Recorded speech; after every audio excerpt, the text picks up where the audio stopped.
Então, quero chamar ao palco para falar sobre o debate do cálculo econômico socialista e o desenvolvimento da teoria austríaca sobre o funcionamento de mercados. Eu vou chamar primeiro o Fábio Barbieri, que é graduado em Administração Pública pela Fundação Getúlio Vargas, mestre e doutor em Teoria Econômica pela Faculdade de Economia e Administração da USP, Universidade de São Paulo, sobre desenvolvimento da Escola Austríaca de Economia, e professor de Economia da FEA USP. Fábio.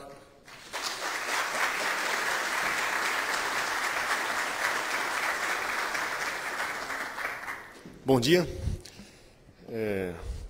Gostaria primeiro de agradecer ao Rílio pelo convite, muito feliz de estar aqui, e agradecer por ter estragado minha primeira piadinha, né? Como o professor Friedman deu a última palestra ontem, eu teria que fazer um ajuste considerável na altura desse negócio aqui. Mas ele já ajustou, já estragou a minha piadinha.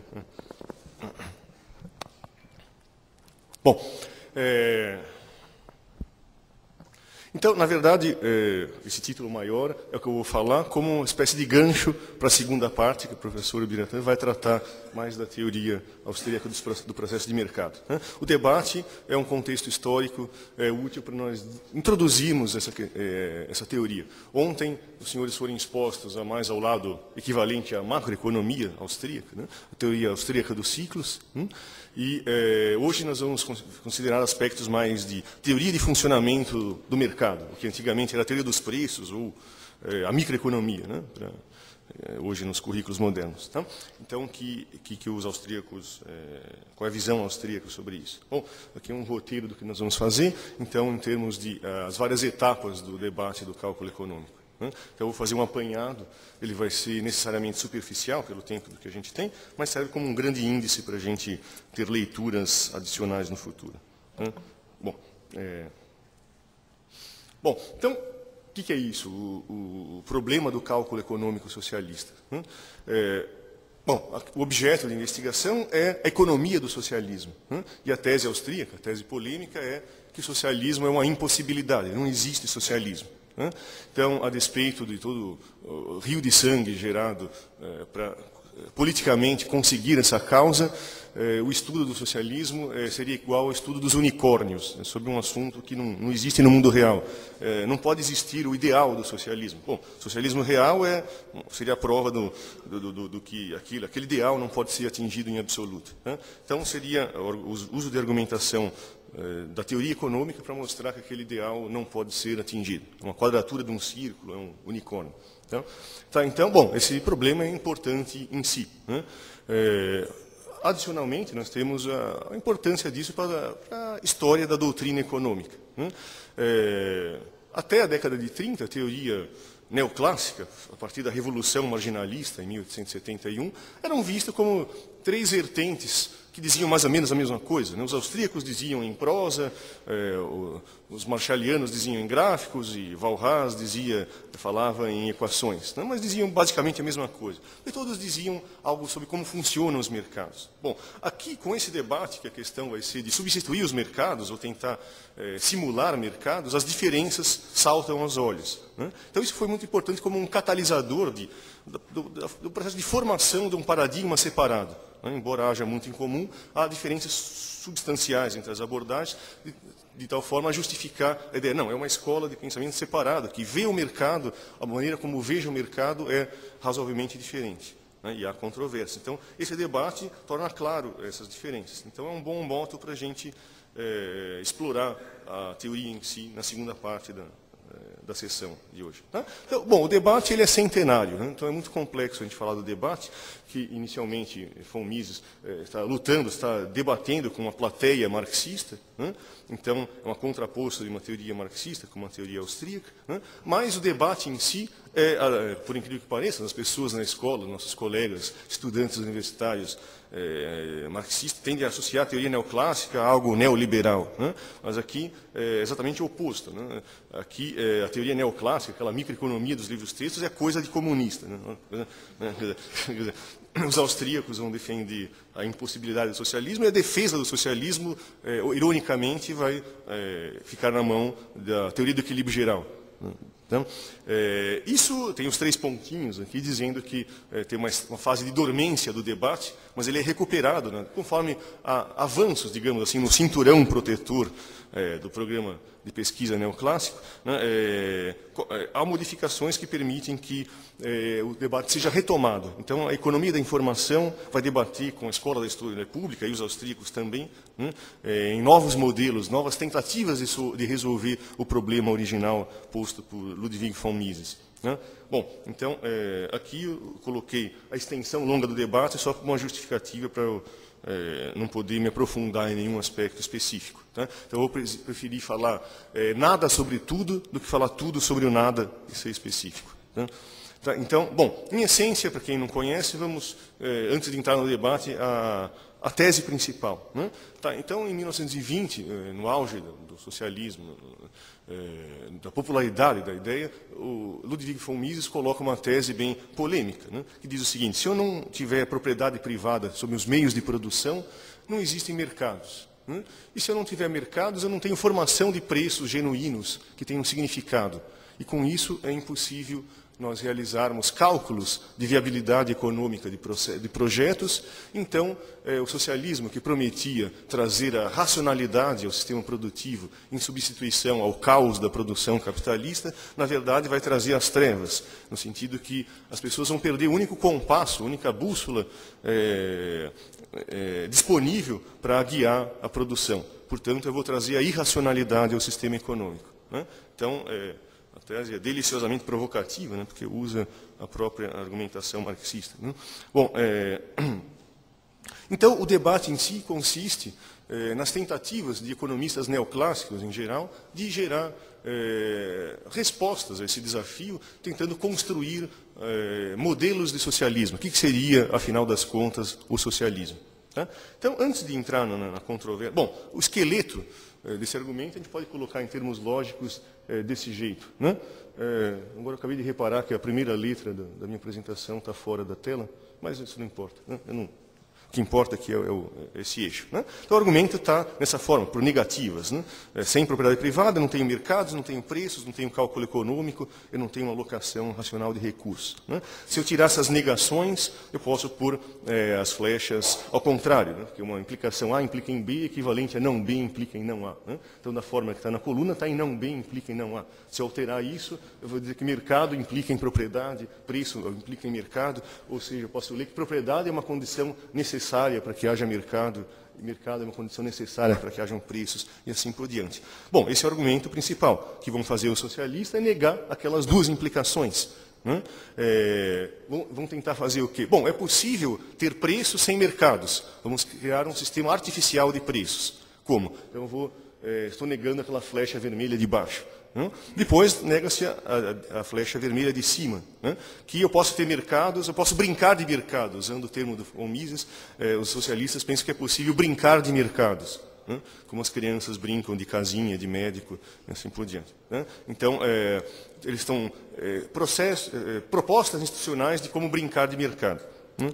Bom, e, naturalmente, os socialistas neoclássicos simplesmente não reconhecem, não percebem as implicações que estão embaixo, né? Não percebem a necessidade do problema em si, né? Que não é necessário haver alocação de recursos. Nós vamos explorar isso um pouquinho mais a partir de um artigo do John Hicks, que coloca aqueles termos feios. Né?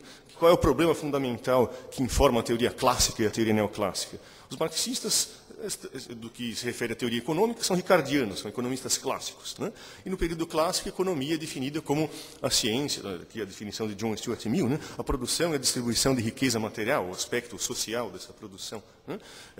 Então, vocês conhecem dos livros textos de introdução à economia, a herança austríaca da definição do problema econômico, né?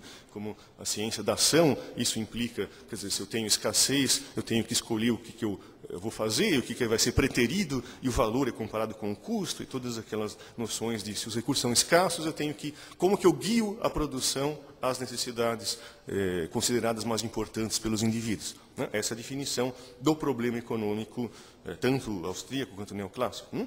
Então, o marxismo, como um produto da época da teoria clássica, ele não vê esse problema. Então, a gente pode fazer uma metáfora, para quem não for economista, algo para a teoria antiga, né, a teoria clássica. A economia é o seguinte: imagina que eu furo um poço de petróleo. Né? A produção quanto mais máquinas eu coloco, mais petróleo eu adquiro. O que resta? A distribuição. A distribuição a grana vai para quem abre e fecha o registro, para o trabalho, ou para o capital, o sujeito que pôs aquelas máquinas. Isso é uma questão política e economia é isso. Então, produção é uma coisa que se pergunta para os engenheiros, distribuição é uma coisa que pergunta para cientistas políticos. Isso, a soma dessas duas coisas é a economia. Né? Então, não se reconhece a questão do que deve ser produzido. Isso não é problemático. E aí entra a questão do debate. Né? Vai perguntar, que diabos é o socialismo? Né? No socialismo, essa pergunta é proibida. Né? Usando o método do materialismo dialético, eu tenho uma teoria da evolução, de como que os sistemas econômicos se transformam. Dispensada, desprezada como socialismo utópico, a ideia de, bom, eu vou investigar qual é a natureza do socialismo. Isso é uma questão proibida. Né? Então, Mises fala, socialistas estão para sempre condenados a traçar planos da chegada ao socialismo, mas jamais vão escrever uma linha sobre o que é o socialismo propriamente dito. Né?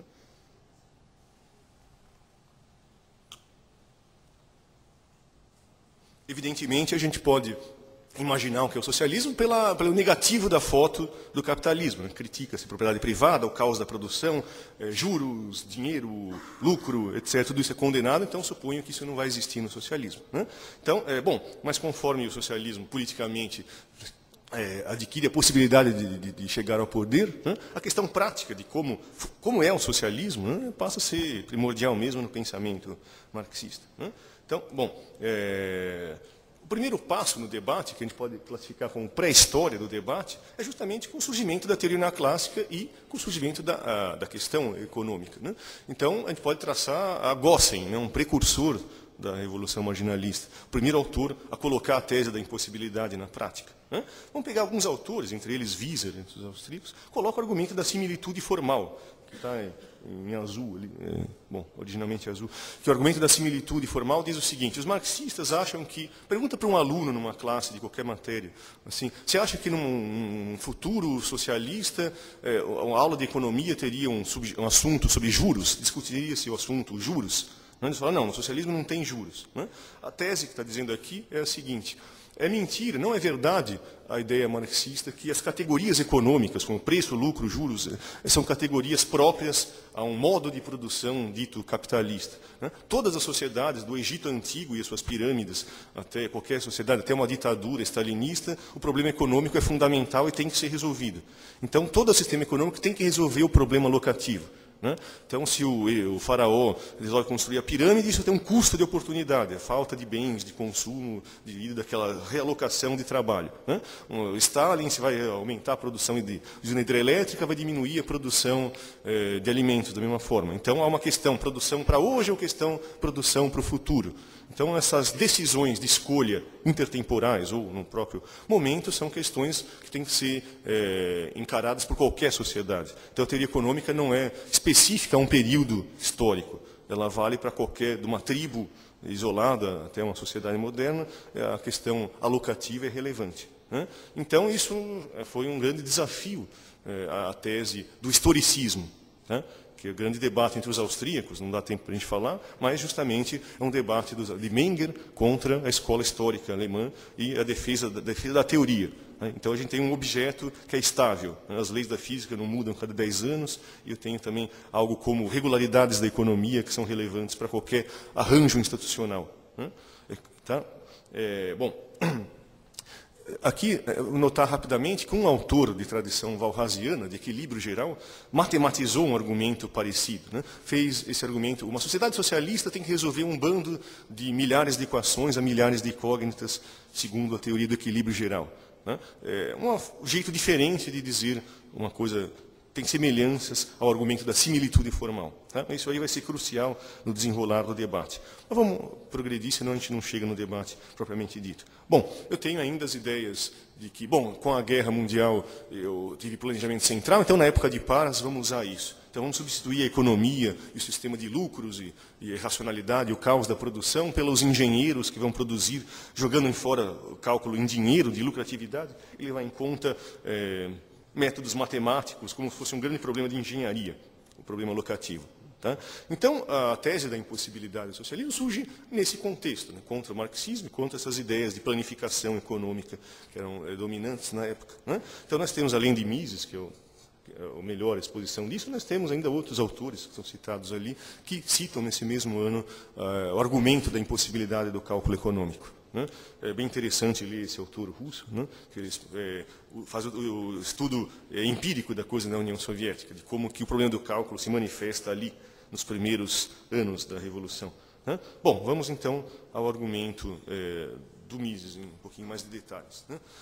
Bom, como ele parte, segundo, da mesma forma que Marx, imaginando que existe uma espécie de mercado de bens de consumo. O que é crucial é o mercado de bens de capital. Né? Existem, pode ter cupons, que as pessoas ganham cupom, vale horas de trabalho ou algo parecido. Né? E eu troco aquilo por bens de consumo final. Né? O grande problema, a cruz da questão, está na avaliação dos bens de capital. Né? Porque os bens de capital, lembrando da teoria austríaca do capital, né, que eu tenho várias fases, bens se transformam em outros, que se transformam em outros, e isso, quanto mais complexo for o sistema econômico, a gente perde de vista os caminhos possíveis que cada bem de capital pode seguir. Né? Se isso é verdade, eu tenho uma complexidade enorme daquele problema locativo. Então a questão é, o que eu faço com os recursos? Será que certos usos dos recursos são mais proveitosos do que outros usos? Não dá para acessar isso sem um guia, então, mas existe uma infinidade, eu vou estar perdido num labirinto de infinitas possibilidades, argumenta Mises. Né? Então, o que eu preciso? Um compasso, né? Uma bússola que diga como que eu faço esse tipo de alocação, como cada agente faz essa alocação. Né? Então, os agentes, os empresários, eles têm que fazer um cálculo dos usos alternativos dos recursos, usando como compasso um sistema de preços. Né? Dentro do sistema de preços tem ali contido informações sobre o custo de oportunidade, o melhor uso alternativo dos recursos. Então, eu posso avaliar se um certo projeto empresarial é proveitoso, é lucrativo ou não. Né, usando o sistema de preços. Se eu não tiver isso, a ênfase vai ser, então, na propriedade privada, que vai gerar, então, pessoas tendo avaliações sobre a utilidade de usos alternativos dos recursos e, bom, e se eu não tiver, então, esses preços que são cheios de significado de escassez, né, refletem informações econômicas atrás disso, eu teria que ter o quê? Ou um Estado no socialismo onisciente, né, que soubesse todos esses detalhes, né, que não existe isso, então na prática eu teria então o abandono da economia racional por uma economia que não teria menor indício de como realizar cálculo econômico. Tá? Então, é significativo o termo que ele usa. Existe uma espécie de divisão intelectual do trabalho. Eu trabalho num setor, brinquedos. Eu sei só sobre demanda, de crianças, quantas crianças eu espero que vão nascer, as tendências da moda de brinquedo. Eu não sei nada sobre usos alternativos do recurso. Eu uso um plástico que é usado numa indústria Y, que eu não tenho a menor ideia qual é. Mas existe uma grande inovação, ocorreu lá, as pessoas querem aquele produto Y que eu não conheço, eu tenho que economizar o recurso, parar de usar o plástico na produção dos meus brinquedos. Eu não preciso saber de tudo. Então, há uma divisão intelectual do trabalho. Né? Eu olho os preços e os preços me permitem fazer uma apreciação, uma avaliação do uso daquele recurso. Bom, já no artigo original já temos uma ênfase que isso é importante conforme... Bom, eu tenho lá na teoria do equilíbrio geral os 3 fundamentos da economia. Eu tenho as preferências, eu tenho as tecnologias, como que eu transformo um bem em outro. Eu tenho os recursos disponíveis para serem transformados. O problema é como usar os recursos para atingir aqueles fins, né, de forma descentralizada. Né? Bom, se o problema fosse sempre o mesmo, esse problema seria irrelevante. Tá? Então, aqui começa a ter o conflito com a teoria de equilíbrio estático. Né? Esse problema é relevante quando eu tenho mudanças nessa estrutura de dados básicos da economia, quando as preferências mudam, os recursos se alteram. Né? Eu tenho que tomar decisões sobre o que fazer agora com os recursos, fora do equilíbrio. Né? Bom, mas a resposta a Mises, a tentativa de resolver o problema, foi o que a gente conhece como socialismo do mercado. Tem primeiro um debate do Mises em alemão, contra autores de influência basicamente marxista, e o debate em si foi de Hayek contra autores neoclássicos na Inglaterra. Né? E cada autor que está nessa lista revela um padrão interessante. Eu tenho uma visão austríaca de como funcionam os mercados, uma visão neoclássica de como funcionam os mercados. Enquanto os dois explicavam o funcionamento dos mercados reais, não se percebem as diferenças. Mas quando eu tento suplementar o mercado, fazer um mercado artificial, a falta de realismo da teoria, que se concentra puramente em relações funcionais de oferta e demanda, passa a ser inadequado, esse irrealismo. Cada autor que eu estou citando aqui vai tentar criar uma alternativa de socialismo que vai ser criticado. Você não está levando em conta tal aspecto da realidade. Daí modifica-se o modelo e faz, na verdade, um recuo, introduz um novo elemento de mercado. Daí um crítico austríaco vai lá e fala, não, mas você não está levando em conta tal aspecto importante do funcionamento dos mercados. Como que o mercado resolve o problema locativo, melhor dizendo.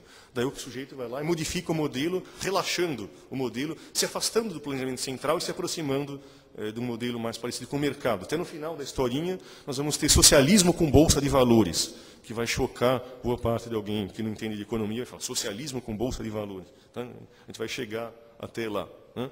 Tá, então, o que sobrou do socialismo lá. Tá? Então, a diferença metodológica aqui é usar a teoria econômica não para explicar princípios de funcionamento de uma sociedade, mas sim para construir um mercado artificial. Então, a única citação que eu gostaria de colocar é essa. Né? Um desses autores, o Dickinson, escreve isso daí que está escrito aí. Né? A sociedade capitalista, com seus desvios do equilíbrio devido à desigualdade de renda, a ignorância mútua dos empresários, é uma aproximação imperfeita da teoria ideal. Né? O sistema econômico de equilíbrio descrito pelos autores, Bombaver, Wieser, Marshall, Cassel, não são descrições da sociedade presente, mas visões proféticas da economia socialista do futuro. Né? É aquela coisa, tem a teoria da competição perfeita construída para explicar o mundo. A teoria é uma simplificação, toda simplificação teórica é muito pobre em relação à realidade, à complexidade da realidade. Bom, ele tenta substituir a realidade pelaquela simplificação. Bom, se a realidade não dá certo, não é parecido com a teoria, eu tenho que forçar a realidade aos moldes da teoria. Eu preciso deitar a realidade no leito de Procusto da teoria da competição perfeita. Né? Então, essa é a tentativa do socialismo de mercado, que vai fracassar justamente por irrealismo dos pressupostos da teoria tradicional, que não consideram os aspectos fundamentais do funcionamento do mercado. Se abre um livro de microeconomia, não existe uma única menção à ideia de propriedade privada. E será que isso não é relevante para explicar o funcionamento dos mercados? Por exemplo, né? Pego várias, 1000 páginas, eu desafio a vocês contarem quantas vezes a palavra propriedade privada aparece. Acho que 2 ou 3 vezes, num contexto que a gente vai discutir mais para frente. Tá? Então, esse é o que está sendo dito aqui. A questão metodológica é a cruz para entender o debate, na minha opinião. Né? Tá? Bom, primeiro vamos ver brevemente as tentativas de solução. Né? Primeira coisa, o Dickinson. Vamos fazer o seguinte. O socialismo, de novo, estatística é coisa de liberal, não, estatística é coisa de comunista. Né? Numa sociedade planejada, eu teria que ter um exército de estatísticos medindo os fundamentos da economia, quais são as preferências, quais são as tecnologias, quais são os recursos. Coloca tudo num sistema de equações, de milhares de equações a milhares de incógnitas, e eu chego a preços que informariam quão escassos são os bens e, portanto, eu vou saber quanto deve ser produzido de cada bem. Não tem propriedade, não tem troca, não tem mercados, não tem lucro, mas aqueles preços são ficções contábeis que revelam quão escassos são os bens e sai diretamente o resultado do sistema é quanto eu devo produzir de cada bem, levando em conta os usos alternativos do recurso. Claro, nós vamos ver... Bom, a complexidade que o Mises e depois o Hayek vão falar é negada. Não tem complexidade, simplesmente a competição leva à rivalidade e a rivalidade as pessoas mantêm um segredo.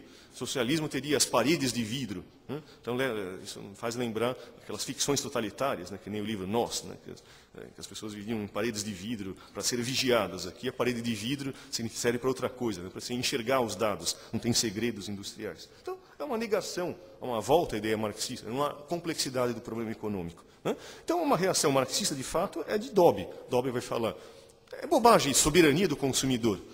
Não interessa o que as pessoas querem. Pergunta para um nutricionista quantas calorias você precisa por dia, multiplica pelo número de pessoas, está aí as necessidades. Quer dizer, mostra a simplicidade do problema econômico. Você tem uma citação literal dessa em Engels, companheiro de Marx. Aqui o argumento é mais ou menos o mesmo, de Dobbs. Mas o Lerner, que é um economista neoclássico, o mais brilhante deles aqui da discussão, ele vai falar isso não é irrelevante. Você está substituindo a preferência dos consumidores pela preferência do único consumidor da sociedade, que é o ditador. O ditador ele vai decidir quais são os fins. Então você tem que, da mesma forma, alocar os recursos escassos aos fins alternativos daquela entidade. Não importa se é uma assembleia democrática, se é um xamã que joga borifa, vapores, não sei o quê, ou se for um ditador. Seja lá qual for o sistema locativo, eu tenho alguma preferência. Então eu tenho que alocar isso, o problema subsiste. Bom, a solução mais clássica, que a mitologia da história do pensamento econômico coloca como refutou o Mises, foi a proposta do Lang. Claramente, não dá para se pegar aqueles dados todos da economia. Aquele exército de estatísticas não é uma coisa viável. Então essa proposta vai tentar relaxar isso. Vamos então, em vez de suprimir os mercados, simular os mercados. Imagina que o Stalin, então, funciona o papel do leiloeiro valrasiano, que é aquela figura da teoria neoclássica. O sujeito fala, todos os bens da economia custam R$1. A Ferrari custa R$1, um ioiô custa R$1, o teu salário é R$1. Das pessoas, quanto vocês querem produzir? Bom, todo mundo quer comprar Ferrari, ninguém quer comprar um ioiô. Daí eu computo o excesso de demanda e o excesso de oferta dos bens. Quanto está faltando, quanto está sobrando dos bens. E vou ajustando os preços até que eu chegue em um preço artificial de equilíbrio. As firmas vão dizer quanto querem produzir baseado em regras de minimização de custo. Eu vou produzir, bom, dado aqueles preços arbitrários, quanto custa produzir cada coisa, e mais tarde é uma modificação, para dizer, eu devo produzir enquanto o ioiô for mais barato do que R$1, que foi o preço do ioiô, eu produzo o ioiô, daí eu paro. Tá? Então essa é a regra. As firmas não vão maximizar lucro, não vão, segundo a teoria neoclássica, não vão ter atividade empresarial, elas vão seguir regras contábeis, de minimizar custo, basicamente. Tá? Bom, isso também vai ser sujeito a críticas. Bom, esse autor imagina que você precisa reajustar os preços uma vez por ano, talvez. Talvez colocando num supercomputador, você coloque essas informações e faça uma rodada de um grande leilão, uma vez a cada 6 meses, uma vez a cada ano. De novo, é uma compreensão muito pobre da necessidade de alocação econômica ao longo do tempo, em tempo real, na verdade. Então, Durbin, que é o melhor autor desses daí, mas é pouco conhecido porque quem faz a história é o Oscar Lang, vai perceber isso e vai pôr uma coisa mais descentralizada ainda. Não, os preços são modificados no dia a dia, eles são descentralizados, então é mais uma concessão. Quem determina os preços não é mais o governo. Então, os preços são determinados por cartéis que operam, são firmas estatais que operam cartéis em cada um dos setores da economia. Só que, na constituição deles, eles têm que pautar suas decisões pelas regras da teoria neoclássica, minimizar custo médio. Tá? Então, não importa, para quem não estudou economia, esses gráficos aqui, mas seria um ponto nesse gráfico que reflete custos, eu tenho que produzir segundo essa regra. Uma regra de minimização de custos.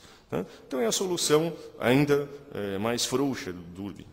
E tem, finalmente, a crítica do Lerner, que esse gráfico eu não vou ter nenhuma esperança de explicar. Eu pelo menos coloco a respeitabilidade, isso aí deve ser difícil o que está atrás disso. Bom, mas, em todo caso, ele vai corrigir a consistência lógica dessas propostas, dizendo, não interessa minimizar custo. Minimizar custo produz zero, você minimiza custo. O que é importante é a relação entre o benefício e o custo. Quanto estou disposto a pagar e qual é o uso alternativo do recurso, que é o custo de oportunidade. Então, a regra deveria ser, produza enquanto o preço for superior ao custo marginal, o custo de uma unidade a mais. Essa deve ser a única regra que deve ser levada em conta nessa brincadeira de mercados. E a outra contribuição dele vai ser, não importa as instituições. Se o problema existe, de similitude formal, então tem solução. Então vão existir mercados no socialismo. É a posição dele. Bom, daí vem, então, a reação austríaca em relação a isso. Enquanto você não via como um inimigo a teoria neoclássica, agora há uma espécie de perplexidade. Mises vai falar algo como... Bom, parece Lenin falando assim, quer dizer, para Lenin, a tomada do poder tinha que problema econômico? Cooptar os técnicos. Economia é uma questão de registro de livros. Então, é um trabalho burocrático. Aqui não se percebe como funciona o mercado, que a essência, um personagem ausente nos livros de microeconomia não é a firma, é o empresário. né? Então, ele tem que fazer avaliações, opiniões sobre quais são as possibilidades de uso dos recursos, né? Então, a questão de confusão da atividade empresarial com a atividade meramente burocrática, né? Tá? Então, a diferença crucial que a teoria tradicional se atém sempre ao equilíbrio, mas o que é relevante no mundo real é a ação fora do equilíbrio. Eu não sei, a princípio, se aquilo, quais são os fundamentos da economia. Isso é algo que se vai descobrir na interação, né? Então, a teoria não dá nenhum guia para como que eu vou agir fora do equilíbrio. Então, o método, como não é matemático, não tem equações que descrevam a compatibilidade de planos, eu estou preocupado em saber como que, através de um processo, então, uma teoria de processo de mercado, eu chego ou não nessa compatibilidade de planos, né? Como que, na verdade, eu vou chegar nessa compatibilidade de planos? Pela ação das pessoas que vão agir, por exemplo, no escuro, inicialmente. Tá certo? Então, bom, existem críticas, como do Lionel Robbins, né? Que é impossível alimentar aquelas equações, né? Tá? Ou a crítica do Hayek vai dizer que o equilíbrio é um alvo móvel, eu não posso alterar os preços uma vez por ano, eu tenho que alterar os preços a cada segundo, né? Porque a escassez relativa, os usos alternativos se movimentam em tempo real. É arbitrário definir qual é um bem, né? Será que camiseta é um bem uniforme? Existe competição perfeita, mas se camiseta tiver 10 propriedades, cor, tamanho, textura, blá, blá, blá, e cada cor, tamanho, tiver 10 tamanhos, 10 cores, tenho 10 elevado a 10.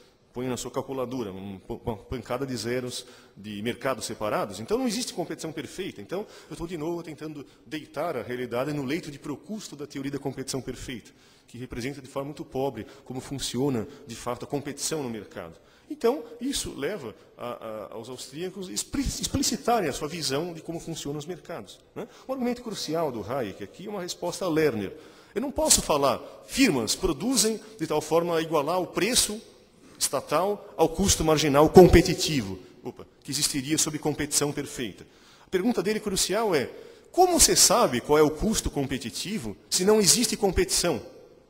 Descobrir qual é o custo competitivo é fruto do processo. Você não pode, quando você está dizendo que você sabe já esse custo, teu argumento é uma falácia chamada petitio principii, né? Uma petição de princípio. Se existe a solução, logo existe solução, né? Quer dizer, se eu sei qual é o preço competitivo, qual é o custo competitivo, então não precisaria de mercado. O problema já está resolvido, né? Então isso envolve uma falácia lógica. Então a questão é de descoberta de quais são esses fundamentos. Eu não posso imaginar que um burocrata saiba, a princípio, quais são esses custos. E tampouco que as pessoas comuniquem, né? Existem propostas de socialismo de mercado do estilo, bom, eu vou comunicar através de uma rede de computador quais são os meus coeficientes técnicos de produção, as pessoas podiam pôr eletrodos e comunicar meus desejos a cada instante, e o computador central calcula o planejamento econômico, né? Quer dizer, uma caricatura da coisa. Tá? Então, é isso, finalmente, a gente pode passar adiante, que coloca, então, o contraste entre as duas visões. 5 minutos, obrigado. Estou acabando. Tá? O contraste entre as duas visões, que vai ser o tema do que o professor Biratã vai dizer agora, logo em seguida, né? Então, o problema da economia não é um problema de engenharia, onde tem uma alocação estática de qual é o melhor uso dos recursos disponíveis, né? Não é um grande problema de programação linear, algo parecido, né? O problema vai ser um problema de rápida adaptação a situações cambiantes, né? Então, menos parecido com a física, mais parecido com a biologia, né? Tem que saber como a adaptação dos organismos, como que no mercado a gente se adapta a novas situações, criadas pelos próprios, endogenamente, pelo próprio processo de mercado. As inovações criadas exigem transformações e assim por diante. Então, a teoria tradicional, a exclusiva concentração em estados de equilíbrio, e a teoria austríaca é uma teoria de processo, né? Quando eu tenho a ação fora do equilíbrio, é o fundamental. Como eu tenho a liberdade de não usar a matemática, eu vou descrevendo a partir da base sólida da ação humana, de cada indivíduo, como que ele toma decisões, como a partir disso gera uma interação que leva, usando um método genético causal, né? A partir dessa interação, emerge a partir disso alguma consistência de plano, alguma compatibilidade entre os planos dos agentes. Então, uma teoria supõe conhecimento perfeito e os agentes são maximizadores, a coisa é meio mecânica. Você pode imaginar que um computador, de fato, poderia substituir a administração de uma firma, né? Enquanto que, na abordagem austríaca, eu tenho que imaginar que eu vou recuperar a ideia de competição dos clássicos, Nos clássicos, competição era rivalidade. Né? Aqui, como eu suponho competição é conhecimento perfeito, eu já sei que produto deve ser. Então, imagina, por exemplo, diversidade de produto. Na teoria, na micro de vocês, né, você vai condenar aquilo como algo anticompetitivo. Não? Você vai suspeitar se alguém está tentando fazer um produto diferente, não, ele está tentando gerar um monopólio ali. Né? Isso porque você supõe que você sabe o que deve ser feito, mas você parte da ideia que o problema é empresarial, não é meramente administrativo, então faz parte do problema descobrir quais são as preferências. Então os empresários têm opiniões diferentes sobre quais são as soluções do problema. O sistema de preço vai ajudá-los a apreciar qual é o valor dos usos alternativos. Né? Mas eles podem, então, é importante, se eu não souber a resposta de início, que haja diversidade. É um argumento o sistema do Hayek se resume nessa única frase, né? Liberdade, a defesa da liberdade individual repousa em última instância no reconhecimento da limitação dos nossos conhecimentos. Se eu não sei o que deve ser produzido, então é bom que as pessoas atirem para todos os lados e há um processo de mutação e seleção, digamos, né? De variação e seleção pelo processo de lucros e prejuízos. Tá? Então há um processo de aprendizado nisso. Tá? E aí existem controvérsias entre vertentes austríacas, mas, dado o nosso tempo, não há espaço para a gente discutir isso, e as diferenças são poucas em relação ao que a gente tem em comum, em relação à visão oposta, que vai usar uma visão puramente funcionalista de como funcionam os mercados através de um equilíbrio, uma teoria pura de equilíbrio. Tá? Existem novos desdobramentos, como eu disse, que eu não tenho mais tempo, né? Mas que, conforme a teoria vai desenvolver para a economia da informação, que vai levar em conta incentivos, né? Os novos modelos vão dizer, não, o problema do socialismo não deu certo por questões de incentivos. Os trabalhadores fazem corpo mole, não fazem o que a administração quer, a administração não faz o que os acionistas, que é o planejamento central, no caso, quer, e o planejamento central pode não fazer o que a população quer. Então, é um problema de agente principal. E, para isso, tem que desenhar mecanismos de incentivos que façam as pessoas se esforçarem. Né? Então, o que acontece? Os modelos vão introduzir, então, finalmente, bolsa de valores, mercados financeiros no socialismo. Mas, de novo, sempre lembrando a história do Mises original. Não dá para brincar de casinha. Né? Eles tentam fazer modelos de bolsa de valor, etc., das firmas, mas se elas tiverem prejuízo, o cara não sofre um prejuízo. Há uma distribuição de ação igualitária, se uma firma se dá mal, mas aquilo tem que gerar um incentivo para as firmas serem eficientes, mas se o cara ficar pobre, ele não fica pobre. Então, de fato, uma tentativa de fazer uma quadratura do círculo, né? Voltar ao nosso unicórnio original aqui. Então, bom, e as críticas vão ser da teoria da escolha pública, mas não há tempo de a gente tratar disso. Tá? Então, voltando ao primeiro slide, a gente tem esse debate é muito rico, não é apenas vamos chutar cachorro morto do socialismo, primeiro porque não é um cachorro morto, né? Basta ver nossa eleição aqui. Né? Então, a questão do socialismo é sempre presente, né? E importante. Mas o debate ele é rico, ele é profícuo para outras áreas. A gente pode criticar o intervencionismo baseado nisso, né? Pode imaginar políticas de Banco Central podem sofrer problemas relacionados ao debate do cálculo, mesmo numa economia privada. Assim, eu posso imaginar limites ao tamanho de firmas, dado uma grande firma que compra várias firmas e desaparece em certos mercados e não consigo fazer cálculo. Então, é aplicável a várias aulas, a várias áreas do debate do cálculo, e a importância teórica é isso. Cristaliza, deixa claro, patente as diferenças entre a abordagem neoclássica e a abordagem austríaca da revolução marginalista. Tem algo em comum, mas é uma teoria que tem o realismo dela gera interpretações dos fenômenos mais adequadas. Então, muito obrigado. Agora a gente continua a ver, então, mais detalhes dessa teoria com o professor. Bom, estou roubando o seu trabalho. Bom, obrigado.